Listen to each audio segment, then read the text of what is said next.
കേരളത്തിലെ മാലിന്യ കൂമ്പാരങ്ങളും അതുയർത്തുന്ന പ്രശ്നങ്ങളും വാർത്തകളിൽ നിറയുമ്പോൾ മാലിന്യങ്ങളിൽ നിന്ന് ലക്ഷങ്ങൾ സമ്പാദിക്കുന്ന യുവാവിനെക്കുറിച്ചുള്ള വാർത്തകൾ ശ്രദ്ധേയമാകുന്നു. സിഡ്നി സ്വദേശിയായ ലിയോനാർഡോ എന്ന 30-കാരനാണ് മാലിന്യങ്ങൾക്കിടയിൽ നിന്ന് ഉപയോഗയോഗ്യമായ വസ്തുക്കൾ കണ്ടെടുത്ത് വിൽപ്പന നടത്തുന്നത്. കഴിഞ്ഞ ഒരു വർഷത്തിനുള്ളിൽ 56 ലക്ഷം രൂപയാണ് ഈ ചെറുപ്പക്കാരൻ ഇത്തരത്തിൽ സമ്പാദിച്ചത്.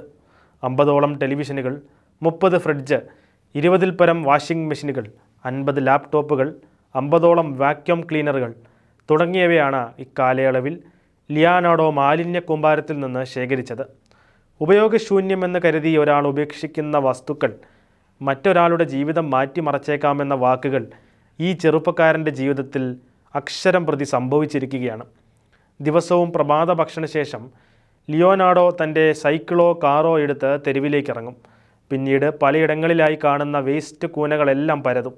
വീണ്ടും ഉപയോഗിക്കാനാവുന്ന പല വസ്തുക്കളും ഉപയോഗശൂന്യമെന്ന് കരുതി ആളുകൾ ഉപേക്ഷിച്ച് കളയും. ഇവയൊക്കെ ലിയോനാർഡോ കണ്ടെത്തും. കോഫി മെഷീനും നോട്ടുകെട്ടുകളും, എന്തിനേറെ സ്വർണ്ണാഭരണങ്ങൾ വരെ ഇത്തരത്തിൽ ഇയാൾക്ക് ലഭിച്ചിട്ടുണ്ട്. വിലപിടിപ്പുള്ള വസ്തുവാണെന്ന് സ്വയം വിലയിരുത്തിയല്ല ലിയോനാർഡോ കച്ചവടങ്ങൾ നടത്തുന്നത്. ആധികാരിക വെബ്സൈറ്റുകളിൽ തിരഞ്ഞ് ഉൽപ്പന്നത്തിൻ്റെ സീരിയൽ നമ്പറും മറ്റ് വിശദാംശങ്ങളും കൃത്യമാണെന്ന് ഉറപ്പുവരുത്തും. വില തിട്ടപ്പെടുത്താൻ വിദഗ്ധരുടെ സഹായവും തേടാറുണ്ട്.